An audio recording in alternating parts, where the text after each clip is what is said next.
하나님의 말씀 마태복음입니다. 마태복음 5장 38절부터 마지막 절까지 공독하겠습니다. 마태복음 5장 38절. 제가 가진 성경은 신약성경 7페이지입니다. 신약성경 7페이지 마태복음 5장 38절부터 48절의 말씀. 포로에서 벗어나 통로로 사는 인생, 포로에서 벗어나 통로로 사는 인생이라는 제목으로 말씀의 은혜를 받기 전에 먼저 마태복음 5장 38절부터 마지막 절까지 봉독하겠습니다. 또 눈은 눈으로 이는 이로 갚으라 하였다는 것을 너희가 들었으나 나는 너희에게 이르노니 악한 자를 대적하지 말라. 누구든지 내 오른밤을 치거든 왼편도 돌려대며 또 너를 송사하여 속옷을 가지고 자하는 자에게 고전까지 가지게 하며 또 누구든지 너로 억지로 오리를 가게 하거든 그 사람과 심리를 동행하고 내게 구하는 자에게 주며 내게 구고자 하는 자에게 거절하지 말라. 또 내 이웃을 사랑하고 내 원수를 미워하라 하였다는 것을 너희가 들었으나 나는 너희에게 이르노니 너희 원수를 사랑하며 너희를 핍박하는 자를 위하여 기도하라. 이같이 한즉 하늘에 계신 너희 아버지의 아들이 되리니 이는 하나님이 그 해를 악인과 선인에게 비치게 하시며 비를 의로운 자와 불의한 자에게 내리우십니다. 너희가 너희를 사랑하는 자를 사랑하면 무슨 상이 있으리요? 세리도 이같이 아니하느냐? 또 너희가 너희 형제에게만 불안하면 남보다 더한 것이 무엇이냐? 이방인들도 이같이 아니하느냐? 그러므로 하늘에 계신 너희 아버지의 온전하신 같이 너희도 온전하라. 아멘.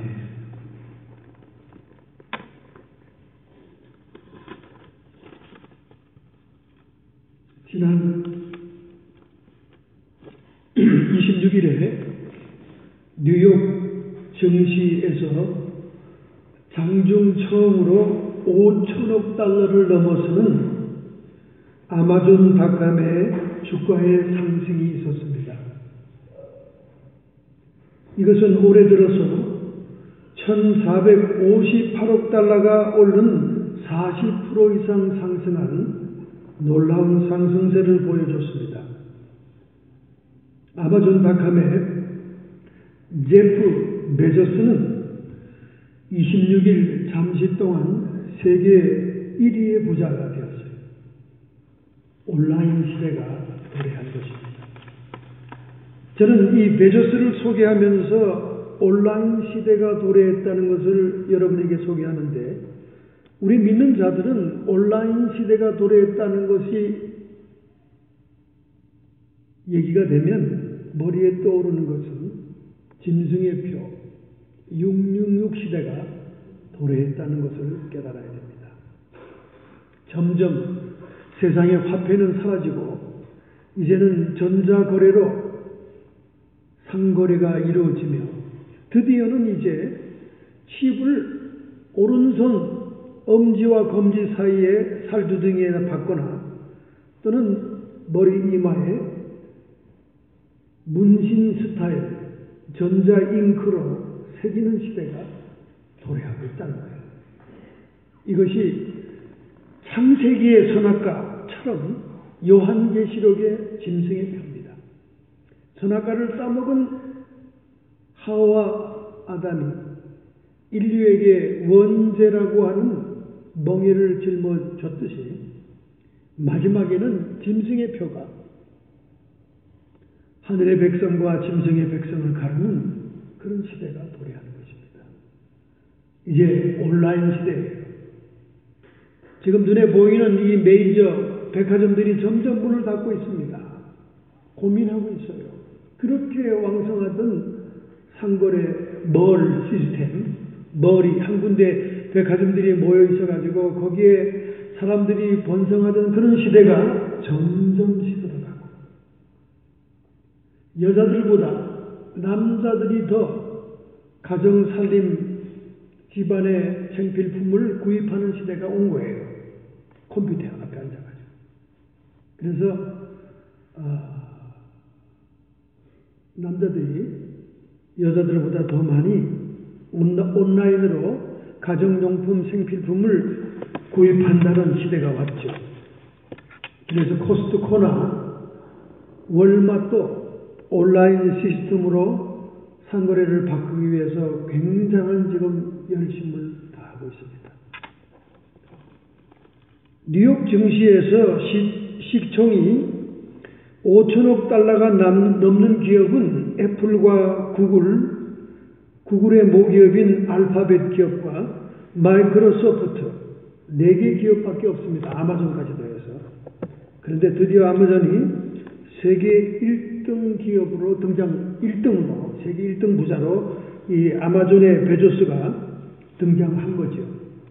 왜냐하면 게이츠가 900억 달러인데 26일 하루 종일 베조스는 913억 달러의 지구 최고의 부자로 등장했다는 것입니다. 우리는 이제 신앙생활이 하나의 액세서리가 아니고 또 교회에 들락거리는 것이 생활의 형식적인 일부가 아닌 생과 사의 갈림길에 있다는 사실을 기억해야 됩니다. 성경을 기록했던 초대교회 시대가 바로 예수님을 믿는 것이 생과 사의 갈림길이었어요. 그 당시에 큐리오스는 주님이라고 부르는 로드라고 부르는 사람은 로마의 황제인 시저밖에 없었습니다. 그런데 로마의 황제를 제껴놓고 예수님을 주님으로 부른다는 것은 목숨을 거는 거죠. 죽음입니다. 그 죽음을 앞에 놓고 신앙생활했던 그 시대에 성경을 지금 우리가 보고 있으면서 오늘날 현대 성도들은 이 지상에서 죽기는커녕 잘 먹고 잘 살고 부귀영화를 누리는 데만 기도의 목표를 세우고 신앙의 목표를 세우고 그것만을 추구하는 신앙생활이 되고 있다는 거예요. 얼마나 성경시대 초대교회와 우리의 신앙이 엄청난 거리감이 있다는 것을 알 수가 있습니다. 그러나 결국 하나님께서는 이 종말의 때를 맞이하게 함으로 인해서 우리를 목배임을 당할 것이냐, 신앙을 지킬 것이냐, 아니면 메이저 휴거의 소수의 무리가 들림을 받는 그 들림에 참여할 것이냐. 이제 신앙생활이 이렇게 생과 사의 갈림길이 되고 있다는 것입니다. 그런데 우리 신앙의 진수가 마태복음 5장에 기록되어 있다는 사실입니다. 예수님께서는 산상에서 산상수훈을 발표했습니다. 이 산상수훈의 말씀은 시내산에서 돌비에 율법을 받아오던 모세와 비교되는 그런 놀라운 사건이에요. 이 지상에서 하나님의 백성들은 모세가 받아온 계명, 율법대로 살아야만 하나님의 백성입니다.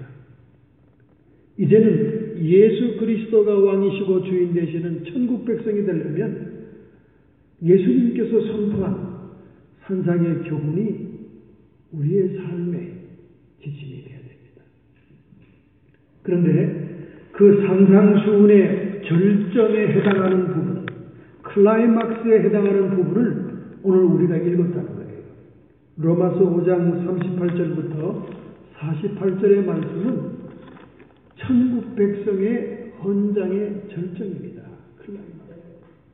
도저히 생사람 가지고, 자연인 가지고, 겉사람 가지고, 성령이 없는 사람으로서는 실천할 수 없는 계명이 기록된 거예요. 그건 뭐냐? 너희에게 구하는 자에게 줘라. 너희를 핍박하는 자를 사랑해라. 너희 원수까지도 사랑해라. 하나님을 봐라. 하나님이 악인이든 선인이든 불의한 자든 의인이든 모든 자에게 골고루 자연의 혜택을 주고 있지 않냐. 공기를 주고 비를 주고 물을 주고 자연을 주고 있지 않냐. 그렇듯이 너희들이 천국 백성이라면 그렇게 살아야 된다. 너희가 너희를 사랑하는 자를 사랑하면 무슨 상이 있으리요? 세리도 이같이 합니다. 나를 아껴주고 나를 칭찬해주고 나를 사랑해주는 사람을 나도 또한 사랑한다. 그거야 세상 사람도 할 수 있는 것이지. 세상에서 가장 지탄받는 세리들도 그렇게 한다. 또 너희가 너희 형제에게만 무난하면 남보다 더하는 것이 무엇이냐? 너희들이 서로 관계가 있고 사랑하고 가까이 사이좋게 지내는 형제들에게만 인사를 나눈다면 무슨 상관이냐? 이방인들도 그렇게 한다. 그러므로 하늘에 계신 너희 아버지의 온전하심 같이 너희도 온전해라. 하나님이 사시는 그 천국에 백성처럼 살려면 하나님이 온전한 것처럼 너희도 온전해야 된다. 제가 처음에 성경을 읽을 때 이 글을 읽으면서 너무 어려운 것을 원하시는구나, 주님이. 가장 지도하는 것을 말씀하시는구나. 이렇게 생각했어요. 이거를 읽는 사람 치고 누가 이것을 실천할 수 있다고 생각할 수 있겠냐. 오른밤을 때리면 왼밤을 돌려대고 속옷을 달라 하면 겉옷까지 주고 어떤 인간이 이런 인간이 있겠느냐. 사실 눈을 씻고 봐도 믿는 자 가운데 이런 사람이 거의 드물죠. 없어요. 그럼 도대체 예수님은 이 말씀을 왜 하신 거냐? 여러분, 구약 율법에는 동해보복법이라는 것이 있습니다. 동해보복법, 그러니까 굉장히 어려운 말이잖아요. 쉽게 얘기하면 이겁니다. 눈은 눈으로, 이는 이로 갚아라.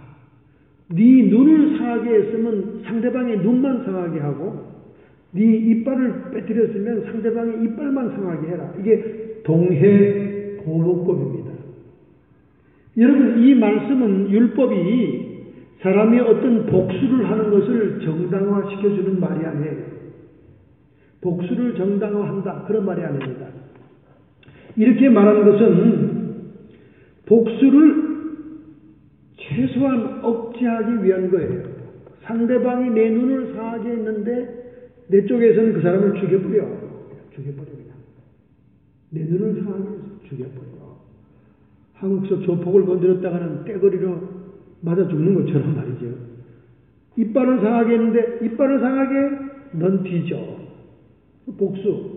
복수를 억제하기 위해서, 복수의 행위를 최소화하기 위해서 동해보복법을 줬습니다. 그런데 이 동해보복법을 그 본래 의도는 깨닫지 못하고 율법을 다만 문자적으로 해석하면서 복수를 정당화하는 쪽으로 옮겨갔습니다. 그리고 오히려 복수를 부추기까지 했습니다. 사람이 악해서 그래요. 사람은 죄의 육성을 가지고 있기 때문에 뭐든지 악한 쪽으로 해석을 합니다. 눈은 눈으로, 이는 이로. 동해보복법을 가지고 복수를 정당화하고 또 보복을 부추기까지 하는 그런 법으로 썼다는 거예요. 그래서 주님께서는 모세는 그렇게 말했을지라도 나는 너희에게 이르노니 이렇게 말씀하시면서 사랑의 법을 얘기하는 거예요.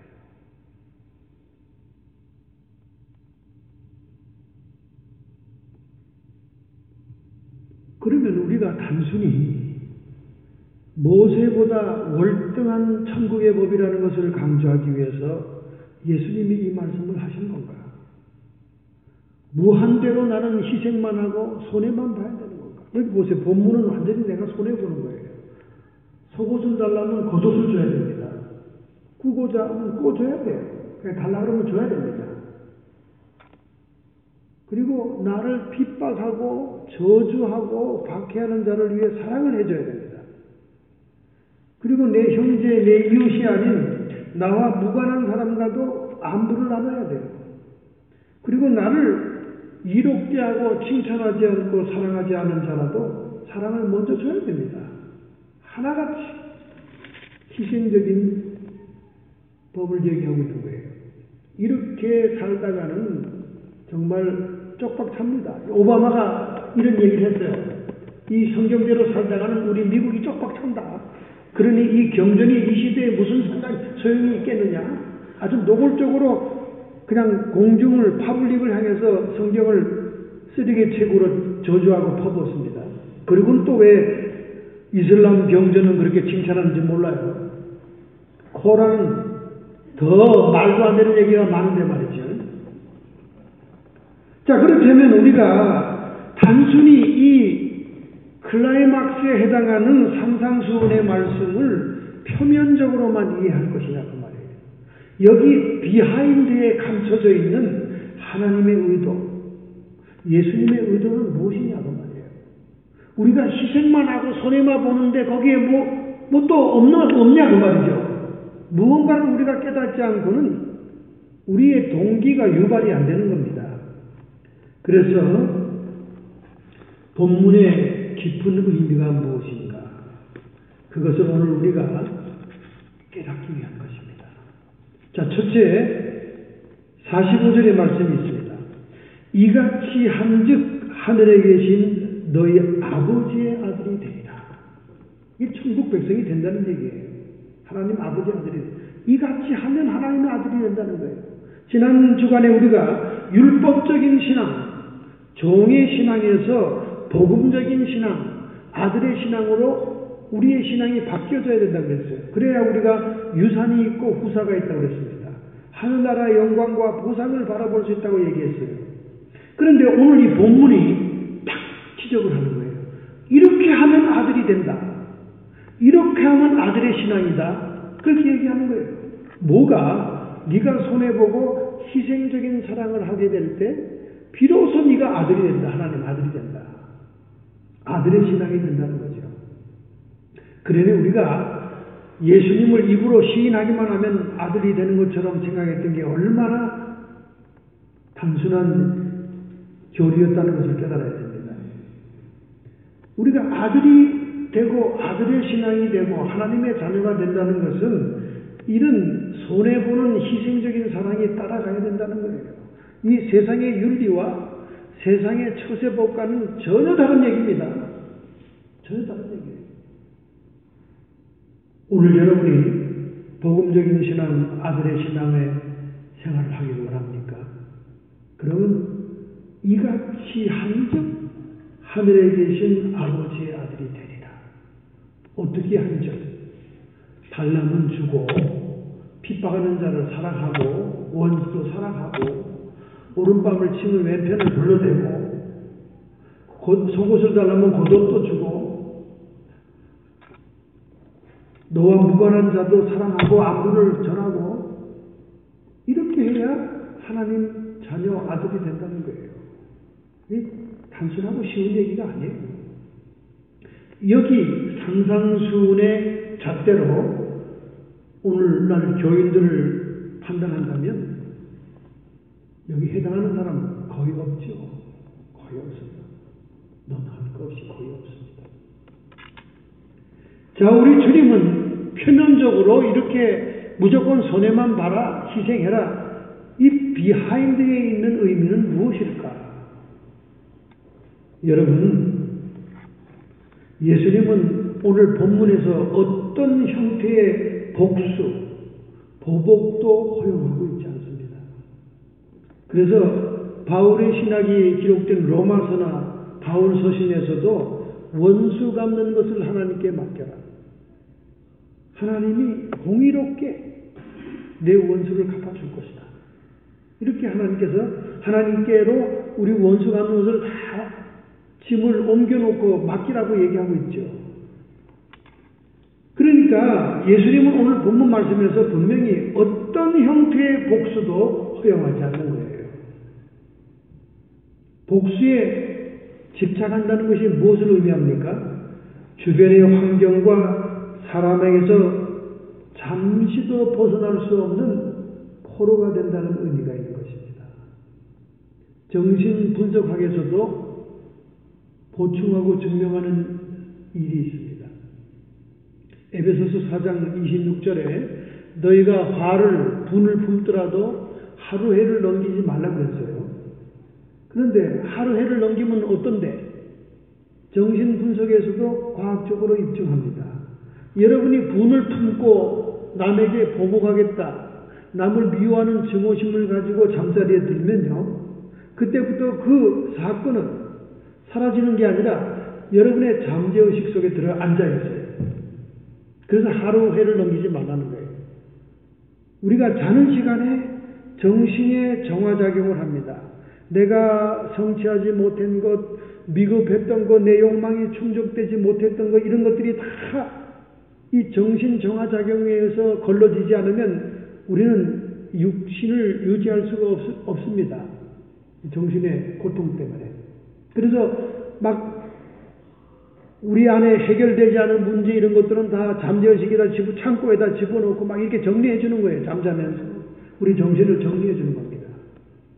그래서 해가 지기 전에, 즉 잠들기 전에 미움과 증오와 복수하겠다는 마음을 정리하지 않으면 그것들이 우리 잠재의식에 일단 보관이 된다는 거예요. 옛날 할머니들이 무조건 중요한 건 다 다락방에다 보관하듯이 말이죠. 여러분의 깊은 마음속에 보관합니다. 보관하면 그게 뭡니까? 히브리서에 말하는 쓴 뿌리, 쓴 물을 내는 상처가 되는 거지요. 그것이. 그게 계속 남아가지고 여러분을 지배하는 겁니다. 그 포로가 되는, 사로잡힌 바 되는 겁니다. 그래서 내적 치유가 필요하다. 뭐 이런 것들이 요즘 많이 신앙생활에서 나오잖아요. 그러니까 주님이 우리 보고 원수도 사랑하고 복수할 마음을 갖지 말라. 막 이렇게 남이 달라 그러면 그냥 줘라. 안 줘보세요. 여러분이 그 깨름직한 마음이 계속 마음속에 들어가 있잖아요. 여러분의 다락방에 숨겨져 있어요. 잠재의식에. 그래서 그게 자꾸 올라옵니다. 올라와요. 그래서 사람들의 그 성격에 따라 여러 증상으로 나타나죠. 내가 어떤 사람에게 돈을 꽂거나 나에게 꽂아라는 사람에게 꽂아주지 않았을 때 내 그 양심의 가책이 있잖아요. 그것이 좋은 형태로 나타나기도 하고 나쁜 형태로 나타납니다. 저는 목회하면서 저에게 신세진 사람들이 두 가지 형태로 반응하는 걸 봤어요. 하나는 나쁘게 해코지하는 거, 하나는 감사하게 좋게 대하는 거, 두 가지가 나타납니다. 오히려 자기의 부채감 때문에, 자기가 진 그 짐 때문에 막 나쁘게 해요. 그러니까 참 도박이더라고요. 남을 도와준다는 거, 남에게 이렇게 뭐 돈을 꿔준다는 이게 도박이에요. 도박입니다. 참 어려운 일이 많아요. 이 성경이 이렇게 기록되어 있는데 목사에게 전화가 오고 찾아오면 이거 뭐 있으면 안 꿔줄 수가 없는 거거든요. 예? 별 사람 다 있습니다. 제가 산호세 목회할 때도 전화가 와요. 목사님 3,000불만 꿔주세요. 저희 남편이 지금 한국을 나가야 되는데 비행기 값이 없고 노자가 없습니다. 3,000불만 꽂으면 목사님 교회에 열심히 나가겠습니다. 그렇게 전화가 와요. 또 어떤 사람은 목사님 10,000불만 꽂으시면요 저희 남편이 장로인데요 그게 장로로 충성을 다할게요 이러더라고요. 뭐 그때 10,000불이 있으면 꽂으죠. 꽂으죠. 교회 나가서 열심히 하겠다는데. 근데 10,000불이 없으니까 못 꽂는 거죠. 예. 하여간 별 사람이 다 있어요. 뭐 시애틀에 사는 사람이 또 전화가 와요. 목사님 제가 우선 CD를 좀 보냈습니다. 돈을 보내세요 이러더라고요. 생전하지 못하는 김상 무슨 집사라는 사람인데 아마 살다 보니까 집회임원이 밀리고 뭐 생활비가 부족했는지 CD를 막 복음상가를 카피했더라고요. 무단 불법 복제한 거죠. 근데 어느 날 갑자기 CD가 한 묶음 왔어. 보니까 막 CD도 막 어디서 싸구려를 사가지고 막 종이같이 이렇게 손만 대면 잘라지는 그런 CD예요. 음악도 녹음이 이상해요. 그런데 목사니까 무조건 보냈으니까 보내라는 거예요. 한 40몇 불 되더라고요. 그럼 보내야지 어떻게 해요? 보내야지. 그 제가 신문에 교회 명단이 나고 전화번호 나고 주소가 나는 게 겁이 나요. 그걸 갖다 타지에서 보고 보내기도 하고 전화 걸기도 하고 어떤 사람은 공항에 내렸다고 여기 LA 공항인데요 목사님 픽업 좀 나와주세요. 빠른 시간에 나와주시면 좋겠습니다. 그래서 여긴 샌프란시스코인데요 한 동네 아니에요. 한 동네 아닙니다. 오늘 올라면 몇 시간 걸려요? 한 6시간 걸릴 텐데요. 아유, 그럼 다른 데 전화해봐야 되겠네. 전화 딱 끊더라. 하여간 별 사람 다 있습니다. 별 사람 다 있어요. 뭐 그 얘기 다 하려면 책으로 한 권 더 돼요. 어마어마한 사람들, 별 조건들이 많아요. 그러나 어쨌든 산상보훈에 예수님이 달라 그러면 꽂으라 그랬으니까, 그리고 속옷을 달라면 겉옷까지 주라 그랬으니까, 넘치게 주라 그랬으니까 해야 된다 그 말이죠. 근데 그것이 안 되면 괜히 꺼림칙해요. 저도 비록 LA에서 핏값 나라고 전화 왔지만 핏값 못 가서 참 미안하다. 얼마나 답답했으면 공항에서 나한테 전화했을까. 생명부지의 목사한테. 이 사람이라는 게 그래요. 양심이 살아있으면. 그러니까 우리가 어떤 복수나 보복에 집착한다는 것은 그 주변의 환경과 사람에게 내가 사로잡히는 겁니다. 포로가 되는 거예요. 그 예수님 메사이아가 이 땅에 온 목적 가운데 포로를, 갇힌 자를 풀어주고 포로를 해방시킨다는 말이 있잖아요. 그 포로를 해방시킨다는 말이 실제적으로 몸이 갇힌 사람을 풀어준다는 의미뿐만 아니라 우리가 영적으로, 정신적으로 다른 사람에게 묶여있는 것을 풀어준다. 할렐루야. 여러분이 원수 갚겠다, 복수하겠다는 그 마음에서 벗어나지 못하면 이미 여러분들은 그 상대방의 포로가 된 거예요. 상대방은 기억도 못하고 생각지도 못하고 꿈에도 모르는데 나만 혼자 포로가 된 겁니다. 그래서 그게 해가 지기 전에, 잠자리에 들기 전에 그 생각을 그대로 가지고 있으면 그게 잠재의식, 내 다락방에 들어가 있어가지고 거기 숨어가지고 계속 쓴뿌리가 돼서, 쓴뿌리라는 건 뭡니까? 그게 새끼를 치는 거예요. 뿌리가 자꾸 퍼져나가는 거예요. 응? 퍼져나가요. 대나무 뿌리 퍼져나가듯이. 그리고 그 쓴뿌리에서 쓴물이 올라와요. 그 비슷한 상황이 닥치기만 하면 거기서 막 이상한 쓴물이 올라와가지고 뭐 엉뚱한 사람에게 분풀이하고 화풀이하고 이렇게 되는 거죠. 그러면서 그게 병이 되고 암이 되고 질병이 되는 겁니다. 그래서 소심하고 꽁한 사람들이 잘 걸리는 병이 위장병이에요. 소심하고 꽁한 사람. 그 남들이 말하는 걸 막 속상해하고 막 꽁 해가지고 못 풀고 있으면 그게 위장병이 돼요. 그래서 소민들, 소심한 사람들이 위장병이 많아요. 꼭 스트레스가 위장으로 가는 거죠. 결국 자신은 나쁜 감정의 포로가 되는 거예요. 여러분, 지난 27일 날 이상한 사건이 생겼죠. 미국에. 국회의사당에 새벽 1시에 상원의원 투표가 있었습니다. 난 국회의원들은 잠도 안 자는가? 아니, 미국 국회의원들은 권력도 좋아. 어디 새벽 1시에 투표를 합니까? 그것도 오바마 케어를 폐지할 것인가 말 것인가? 스키니 법안이라 그래요. 그런데 단 한 표 차이로 부결이 되고 말았습니다. 공화당은 오바마 시세 때도 끊임없이 오바마 케어를 무효시키려고 애를 썼다가 이제 드디어 이 공화당이 정권을 잡아서 이제 오바마 케어를 폐지할 수 있는 그런 기회를 맞이했는데도 불구하고 지난 27일 날 새벽 1시에 부결이 되고, 새벽 1시인데 참 극성들이야. 국회의사당 문 밖에는 인파들이 몰려 있었어요. 오바마 케어를 지지하고 오바마를 지지하고 좌파 세력들이 인파가 몰려 있었어요. 그거 부결됐다니까 막 꽹가리 치고 소리 지르고 막 춤을 추고 막. 여러분, 오바마 케어가 아닙니다. 좌파냐 우파의 전쟁이에요. 정치적인 전쟁입니다. 그러니까 자기들이 이겼다고 막 소리치고 난리치고. 그래서 오바마 케어를 폐지하는 것이 사실상 물 건너갔다. 트럼프가 졌다. 공화당이 졌다. 이렇게 이제 희한한 정치적인 사건이 일어났죠. 근데 이 사건의 중심 인물이 누굽니까? 오바마와 대통령을 두고 다투었던 존 맥케인이라고 하는 아리조나주의 상원의원입니다. 그는 이 투표가 있기 10일 전에 뇌종양이라고 하는 암 수술을 했던 거예요. 그래가지고 그때 투표가 또 무산됐잖아요, 그때도. 그런데 이분이 이 투표를 위해서 국회의사당에 나타난 거예요. 여러분 봤죠? TV에서. 막 얼굴에 막 수술 자국을 쫙 해가지고 막 나타났단 말이에요. 그러니까 트럼프도 박수를 보낸 거예요. 이야, 공화당을 지지하기 위해서 이 양반이 몸조리도 다 안 끝났는데 드디어 등장했구나. 야, 역시 전쟁 영웅이구만. 근데 존 맥케인은 트럼프를 복수하기 위해서 나타난 거예요. 왜 그런지 알아요?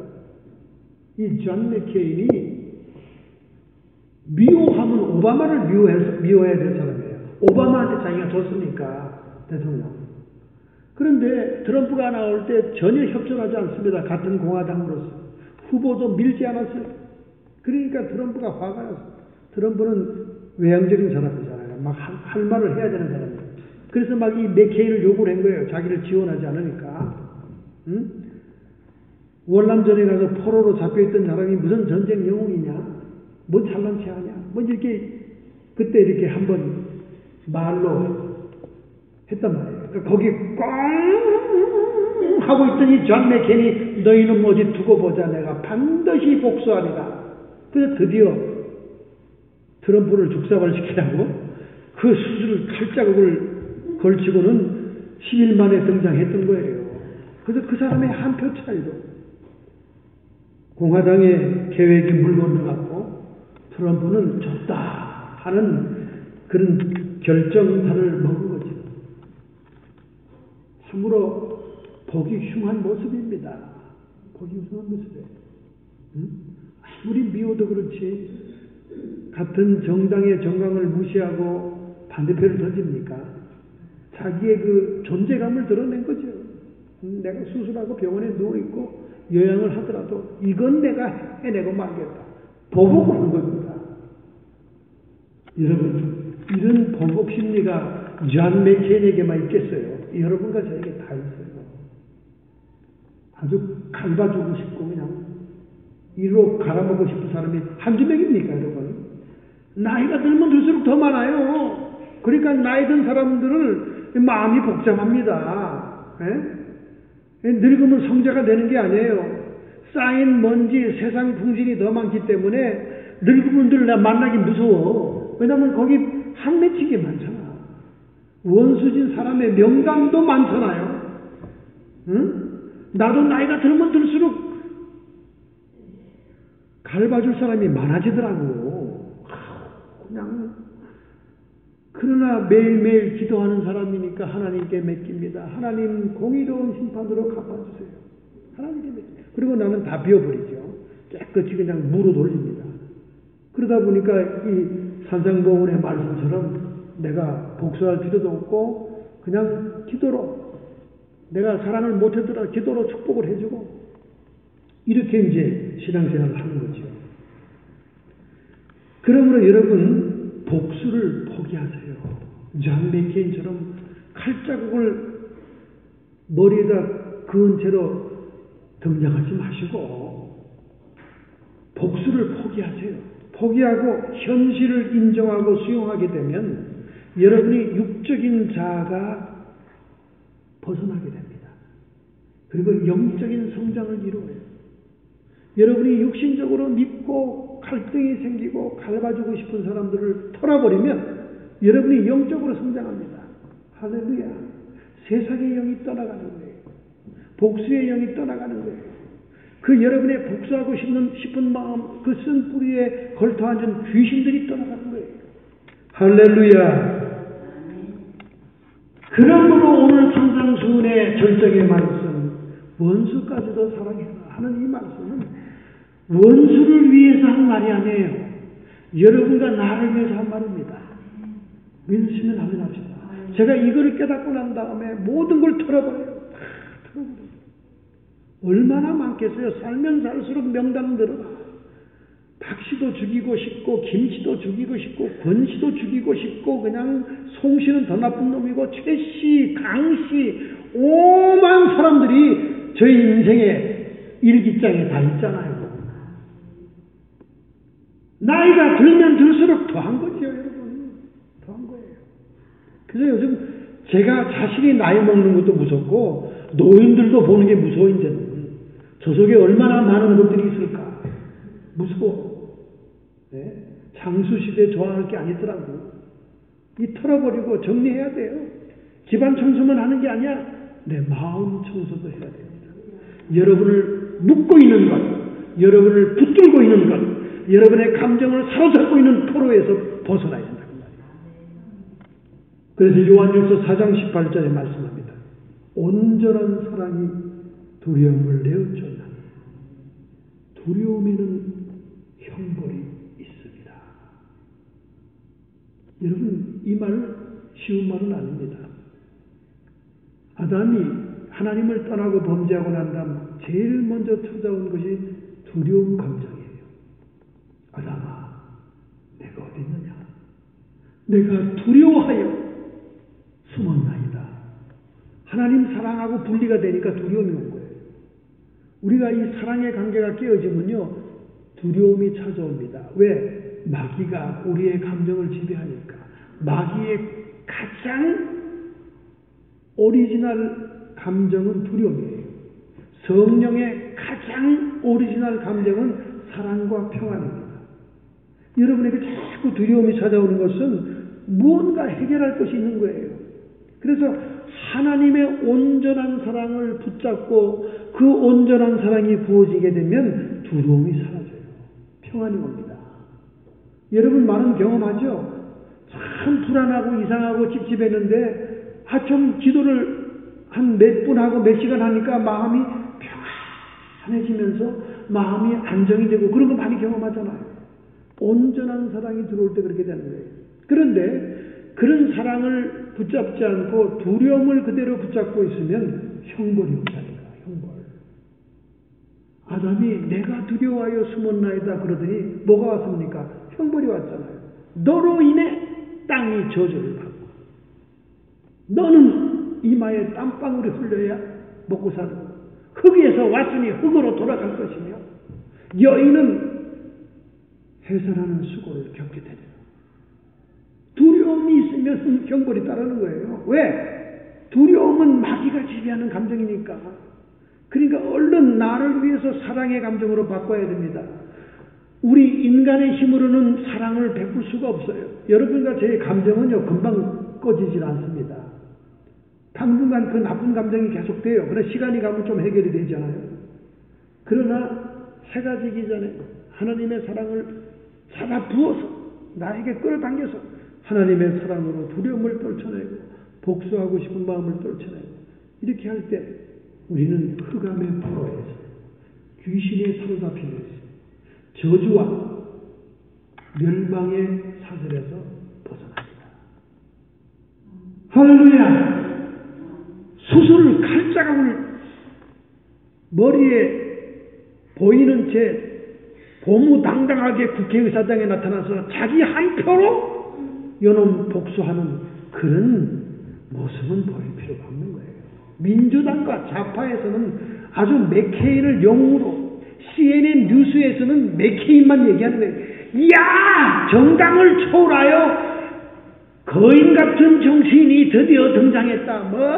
칭찬합니다. 자기들 편 들어줬다. 그런데 폭스뉴스에서는 안 그래요. 폭스뉴스에서는 그 사진을 어디로 돌린 줄 아십니까? 멕시코 국경 보드 담장으로 돌려가지고 계속 거기 촬영하고 거기만 뉴스를 내보냅니다. 왜? 트럼프 6개월 치세 가운데 가장 성공한 것이 뭐냐? 멕시코 국경에 장벽을 쌓은 거예요.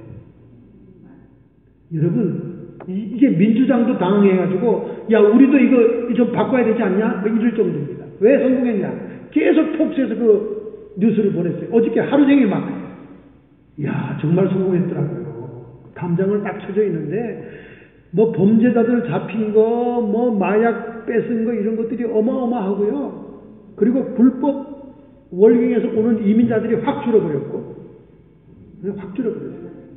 이민 정책에 성공한 거예요. 교황까지 나서가지고 장벽을 세우지 말고 다리를 세우는 자가 되라, 이렇게 트럼프를 충고했지만은 트럼프 6개월 치대 가운데 가장 성공한 것, 이민 정책과 국경 세우는 겁니다. 국경 세우. 그걸 막 폭스뉴스에서 하루 종일 얘기했어요. CNN에서는 맥케인 영웅, 전쟁 영웅, 뭐 맥케인 최고, 맥케인만 칭찬하고. 근데 제가 볼 때는 폭스가 많은 얘기를 하는 거예요.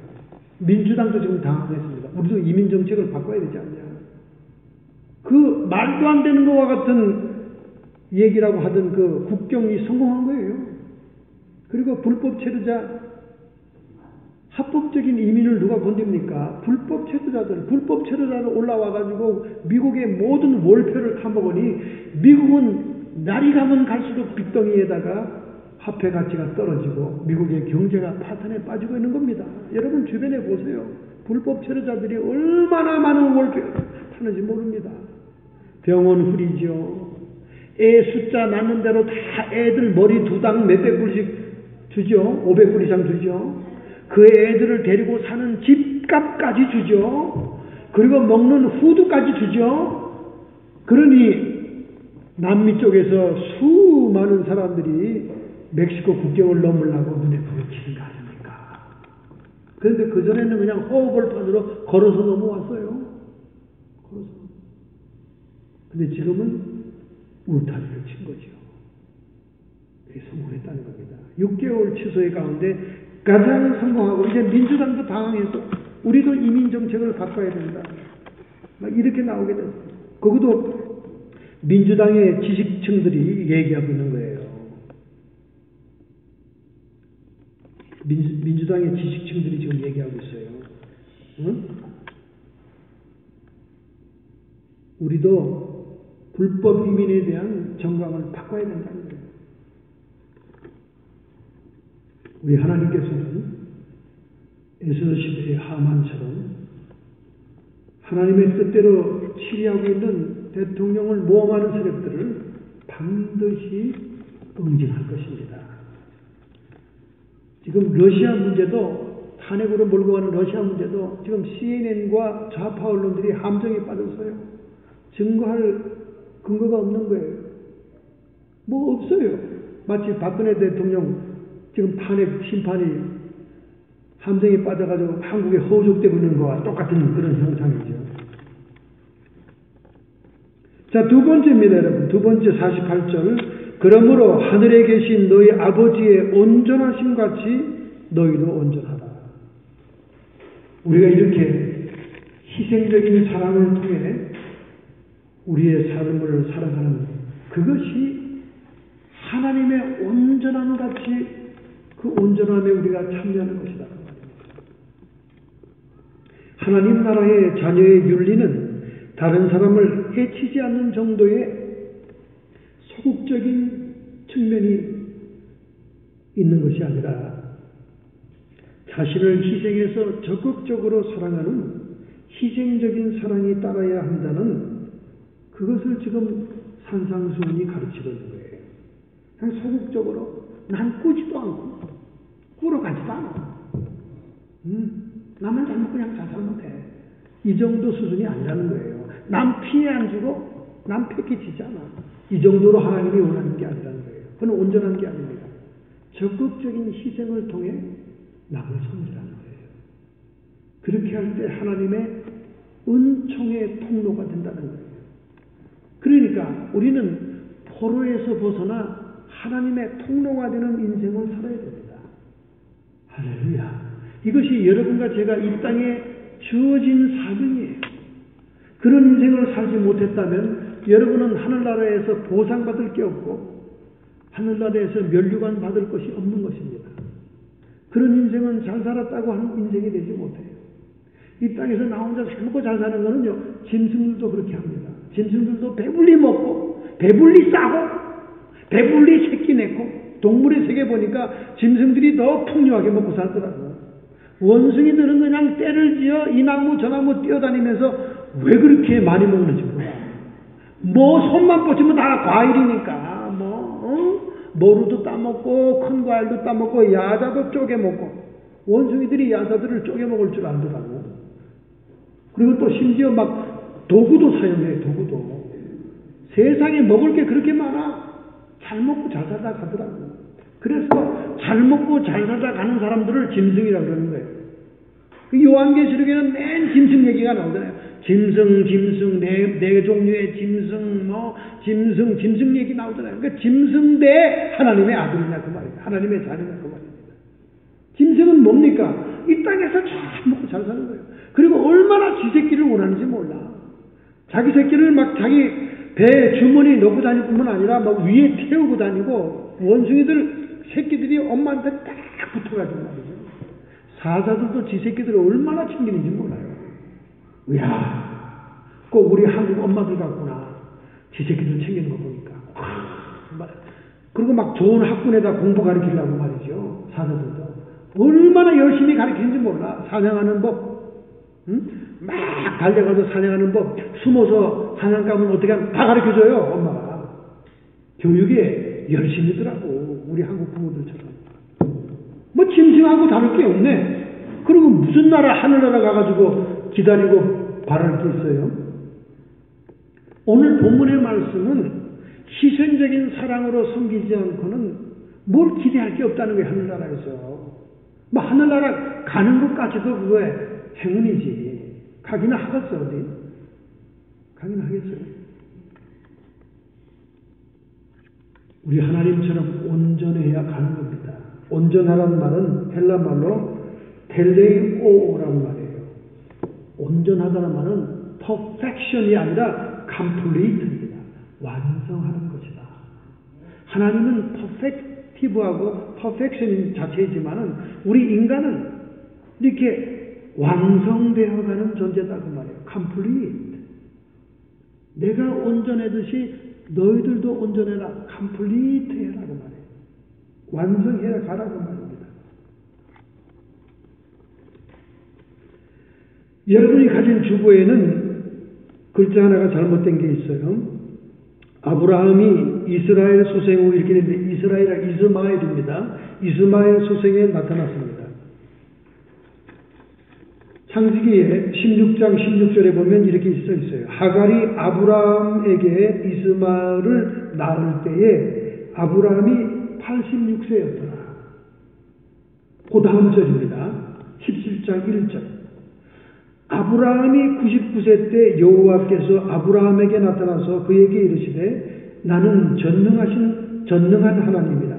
너는 내 앞에서 행하여 완전하라. 이스마엘을 낳은 후에 99세 하나님이 아브라함에게 나타나고 13년 동안 침묵기간입니다. 하나님이 나타나잖아요. 86세 이스마엘을 낳고 난 다음부터 99세까지 하나님이 아브라함에게 나타나질 않아요. 침묵. 왜 침묵했을까요? 하나님의 뜻대로 아브라함이 행치 않았습니다. 75세 때 하나님께서 그 천사들을 보내가지고 자식을 주겠다 그랬거든. 하늘의 별처럼 땅의 모래알처럼 자식을 번성케 하리라. 그런데 사라와 아브라함이 밤마다 의논하기를 아니 우리 이 늙은 몸으로 무슨 자식을 낳아요. 이렇게 사라가 자꾸 얘기하면서 사라의 머리로 아브라함에게 자기 몸종 하갈을 주기로 하잖아요. 인간적인 방법을 동원해서 자식을 낳게 하게 됩니다. 그게 이스마엘이에요. 오늘날 아랍 족속의 조상이잖아요. 하나님 쪽에서는 하나님을 완전히 믿지 못하고 인간적인 방법을 동원해서 하나님을 불신하는 마음으로 인간적인 방법으로 하갈이라는 젊은 여자를 통해 자식을 낳으니까 하나님은 아브라함을 더 이상 찾지 않았고 13년 동안 침묵기간. 그러다가 99세 이제 약속한 100세 1년이 남은 그때에 하나님이 나타나서 나는 전능한 하나님이다. 나는 못하는 게 없는 하나님이야. 넌 근데 뭔 일을 했냐 지금. 육신의 방법으로 자식을 낳지 않냐. 나는 전능한 하나님 엘사다이다. 너는 내 앞에서 행하여 완전해라. 내가 너에게 약속했으면 내 능력과 내 능력으로 내 전능으로 이 일을 이룰 텐데 너는 왜 세상적인 방법, 인간적인 방법으로 자식을 낳느냐? 그 말입니다. 내 앞에서 행하여 완전해라. 하나님 앞에서 행해서 완전한 게 무슨 말입니까? 그 다음 절에 설명이 나와요. 그 다음 절에 내가 내 언약을 나와 너 사이에 세워 내 집이 심히 번성케 하리라. 내가 너에게 언약을 준 그대로 그 언약대로 사는 것이 하나님 앞에 온전해지는 겁니다. 할렐루야. 그러니까 하나님이 약속했으면 믿으라 이 말이에요. 하나님이 약속했는데도 하나님을 불신하고 믿지 못하고 인간적인 방법을 동원해 육신의 방법으로 첩을 취해서 이스마엘을 낳았다 그 말이에요. 이제 아니다 그 말입니다. 1년 후에 나는 전능한 하나님이니까 내 능력으로 내게 자식이 있으리라. 할렐루야. 바로 이 말씀인 겁니다. 세상적인 눈으로 볼 때, 육신 눈으로 볼 때 우리가 원수까지 사랑하고 희생적인 사랑으로 남을 섬겨 노후 대책이 없잖아. 아니 늙으면 어떡하려고. 맨날 우리한테 따라다니면서 하는 사람이 그런 사람이 있어서요. 키 큰 집사 하나가 맨날 자기는 부자라고 하면서 아니 사모 그렇게 남들에게 돈을 뿌리고 돈을 주면 노후에 어떡하려고 그래? 정신 차려. 새벽 2시, 3시까지 그 얘기만 했어요. 사람의 방법, 인간의 생각으로는 노후 대책이 없어요. 모은 것도 없고. 그러나 하나님의 약속의 말씀, 성경 말씀대로 희생적인 사랑과 섬김을 행할 때 전능하신 하나님이 책임진다는 거예요. 믿으시면 합시다. 모태신자, 목사가정의 신자들은 이 말 못 믿어. 왜냐하면 목사들이 말은 이렇게 설교상에서 해놓고 뒤로는 다 모아놨거든. 부동산 모아놓고 자식들 다 유학 보내고 좋은 직장 보내야 되고 자기 노후 대책 다 해놓고 돈이 철철 넘치게 해놨거든. 그러니까 목사 같은 사람들은 못 믿어. 아이고 목사님 또 햇소리 하네. 자기들은 딴짓하면서. 그러나 그런 사람 있더라도 하나님은 약속대로 행하는 분입니다. 할렐루야. 노후에 어떻게 하려고 그래? 왜 그렇게 사람들에게 돈을 뿌려? 하나님이 그렇게 하라고 했잖아. 가난한 자에게 소자에게 냉수 한 그릇 있어라도 주접하고 구고자 하면 더 주라 그 말이야. 더 주라. 이것이 천국의 원리입니다. 세상의 가치관으로 세상의 눈으로 여러분 볼 때는 전혀 띨띨이 바보 맹구짓이에요. 맹구짓입니다. 대책 없어. 그러나 정말로 엘사다의 전능한 하나님을 믿는다면 그 나라에서 큰 자가 되고 그 나라에서 보상이 있고 그 나라에서 상급 있는 인생이 됩니다. 할렐루야. 아멘 소리가 왜 이렇게 지 구멍으로 다 들어갑니까? 한번 해보십시다 여러분. 하나님에게 도박을 걸어요. 카지노에 가지 마시고 복권에다 걸지 마시고 하나님에다가 거세요. 여러분의 인생을 뭐 그렇게 대단한 인생들이라고 뭐 그렇게 오래오래 사는 인생들이라고 그렇게 바둥바둥하고 주변에 나이 60 이상 넘어가지고 비즈니스 하면서 돈거리는 사람들 보면요 정말 한심합니다. 막 돈에 미쳐 돌아가요. 돈이면 뭐 인간의 도리도 없고 돈이면 뭐 옆에 누가 죽어도 상관없어요. 막 짓밟고 말이죠. 약자의 돈을 뺏어가면서 그런 인간들이 수도 없이 제 주변에 있기 때문에 저는 오늘 원색적인 천국의 복음을 여러분에게 증거하는 거예요. 희생적인 사랑. 이것이 하나님 앞에 완전히 행하는 것입니다. 이런 삶을 살기로 결단하고 결심합시다. 여러분 신앙생활을 그렇게 형식적으로 외식적으로 이론적으로 따따따따따따 교리적으로 믿지 마시고 여러분의 삶으로 여러분의 육으로 여러분의 몸으로 행하면서 믿으셔야 돼요. 그게 complete 여러분의 신앙이 온전해지고 하나님 앞에 행하여 온전한 삶이에요. 하나님의 약속을 붙잡아야 됩니다. 할렐루야! 붙잡으세요. 할렐루야! 여러분의 가슴에 손을 얹고 결단하고 결심하겠습니다. 하나님, 우리의 신앙생활, 우리의 삶은 따로 국밥입니다. 신앙생활은 이론적으로 교리적으로 그렇게 해야 되는 것이고 나의 삶은 또 내 꿍꿍이 속으로 해야 되는 것입니다. 이런 삶을 지금까지 살아왔습니다. 그러니 성경에서 아무리 외치고 부르짖고 하라고 해도 우리는 귀뚱으로도 여기지 않습니다. 원수를 사랑해요? 뭐 희생적인 섬김을 해요? 다 찌잘데없는 손해고 이익이 없는 것이라고 생각합니다. 그러나 인간적인 방법으로 이스마엘을 낳은 아브라함에게 하나님은 엘사다이 전능한 하나님이심을 말씀한 것처럼 우리가 하나님의 약속의 말씀 언약을 믿게 해 주옵소서. 하나님을 붙잡게 해 주옵소서.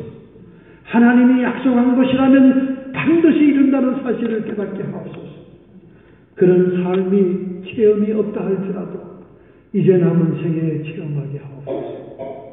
하나님, 우리가 더 이상 나쁜 감정의 포로가 되지 말고 포로에서 벗어나 하나님의 축복의 통로, 나음의 통로가 되게 해주시므로 훗날 미래의 천국에 보상이 있고 소망이 있는 삶을 살게 해주옵소서. 우리 주변에 나이 먹었던 우리 부모님과 많은 사람들이 이미 보이지 않습니다. 그들은 이미 다른 세상에 살고 있습니다. 우리도 곧 그 세상으로 갈 것인데 짐승들이 우거거리는 이 세상 물질에 집착하지 말고 주님의 말씀에 따르는 삶을 살게 해 주옵소서. 이렇게 살고자 결단하고 결심하는 성도들을 주님 이 시간 축복하여 안수해 주옵소서. 성도의 육체와 정신, 각양, 지체에 역사하는 모든 질병들아 이 시간 예수님께서 치료하셨사오니 주님의 보혈이 우리를 치료하오니 정결하고 깨끗함을 받을지어다. 육체의 질병은 떠나가라. 주님 역사하심을 믿습니다. 악한 마귀 사탄 귀신의 세력들은 끊임없이 우리의 욕망과 욕심을 기화로 우리의 나쁜 감정을 기화로 우리를 사로잡고 있사오다. 성령께서 무한한 사랑을 우리에게 부어주시니 그 사랑으로 두려움을 쫓아내고 승리하게 해 주심을 믿습니다. 악한 세력들아 예수님의 권세로 쫓김받고 떠나갈지어다. 흉악의 결박, 저주의 결박 모든 포로된 바에서 풀려나고 깨끗함을 받을지어다. 성령 안에서 의와 평강과 희락이 넘치는 천국 생활을 이 땅에서도 하게 하여 주옵소서. 예수님의 이름으로 감사하며 축복하며 기도하옵나이다.